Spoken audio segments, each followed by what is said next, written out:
So when I was in Thailand, I had a number of pretty unusual experiences. A lot of it had to do with the culture of value, the culture of acceptable norms. Anyway, I'm walking down the street one day, Driblets with me, we're hanging out, and I see this place that's got a sign out front. It says, and I'm not gonna say the Thai doll, the bot, I'll just equate it to dollars. It says, $2 cheeseburger, $3 chicken sandwich, $5 hand jobs. And I was like, hey Driblet, I'm gonna head into this place. And he's like, no, dude, don't. Just, I was like, no.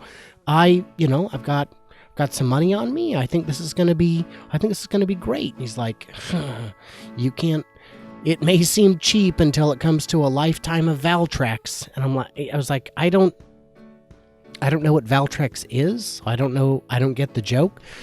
He's like, all right, I'll meet you back at the hotel. I'm like, you don't want to come in? You know, my treat. He's like, whoa, that's really weird. I'm like, okay. Oh, I don't think it is. I mean, it's Thailand. I mean, kind of whatever goes. So I go in, and there's 2-3 waitresses in there, and this beautiful girl comes up to me, and she's got, like red and blue striped hair, and she smiles. She's got this short skirt on, and she says, hello, welcome. And I'm like, hello. And I said, hey, are you the one that gives the $5 hand jobs? She said, yeah, I am. I said, awesome. Would you do me a favor and go wash your goddamn hands, because I'd like a cheeseburger. And, she was a bit put off, but, it's fine. It's fine. So I sit down, and I've got my cheeseburger, which tastes like and probably is horse meat. It's fine. It was a bit dry and gamey, but, she looked pretty dry and gamey too. So what am I losing at this point? And I said, so you're a lady of the night. And she said, nope, 24/7. We do this all day. Go, right. My fault. I guess I didn't think that through. I said, you ever have any funny stories about like customers or whatever? And she goes, yeah. These 2 dwarves came in, and I go, whoa, dwarves, they don't like to be called that. They like to be called little people. She goes, no, they actually like to be called dwarves. I said, dwarves? Are you kidding me? Dwarves? Like the 7 dwarves? Like, oh. Okay. So anyway, these 2 gnomes come in, and they go off, they hire 2 ladies, they go up to their rooms, and they come back out, and one of them's like, oh man, I heard you got off pretty well, but I couldn't even get it up.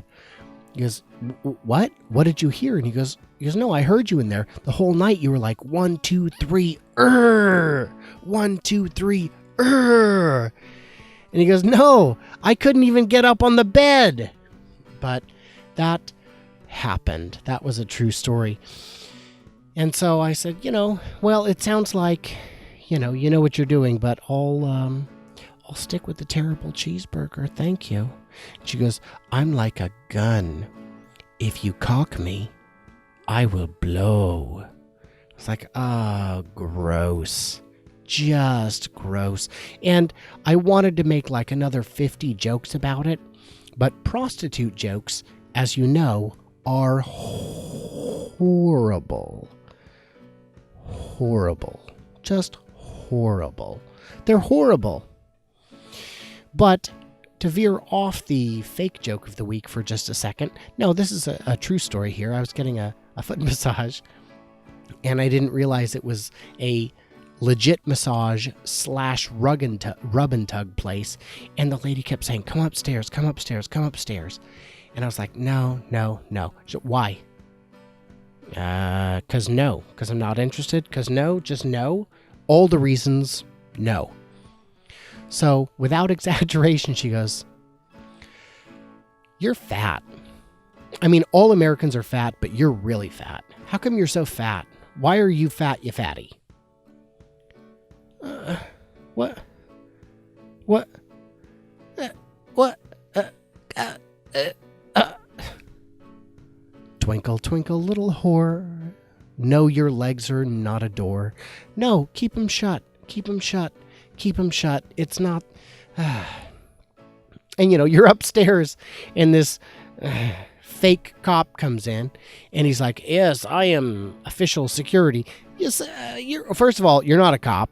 You're not even official security. You look like a kid in a rented security guard costume. You're 80 pounds soaking wet. And he goes, "Hey, man, hey. You know how many cops it takes to throw a farang down a flight of stairs?" And I was like, "Farang? Oh, right. That's like the Thai insult comparable to gringo.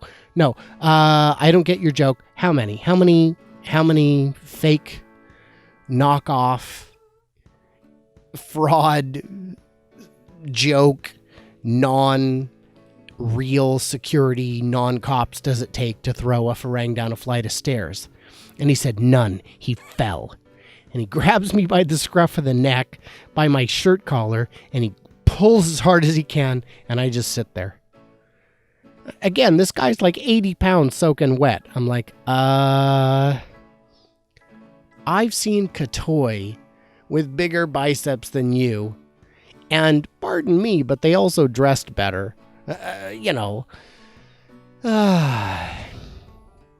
So I left. I went back to the hotel.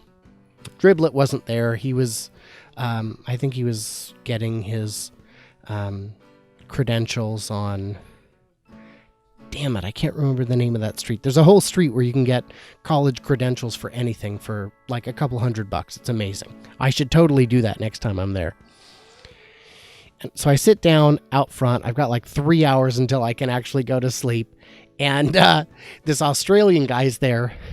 And I'm just sitting there, and he's like, he's like, "Oi, prick." No, I don't know. I don't remember how he sounded. But he was, I told him what happened, and he goes, "Yeah, I actually went to a prostitute last night. And, she got naked, and she laid down and all that.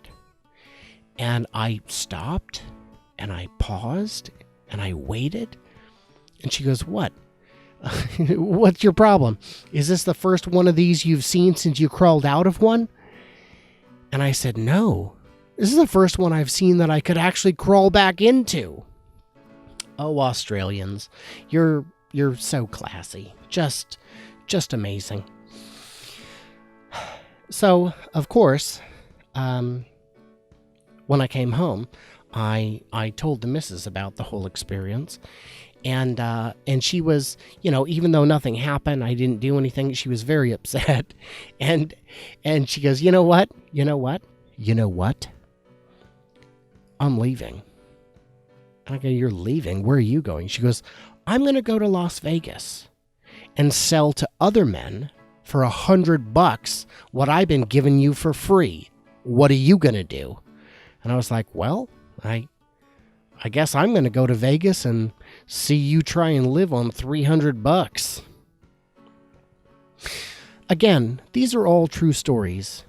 True stories from my life. True stories from the greater sum of life. From the tree of life. So, yeah. I'm just glad I have someone to share them with. And I'm glad that someone is... you? Nobody's actually sharing these moments with me. That's all right. I have tremendous personal fortitude, and I, like many other karaoke singers, will survive.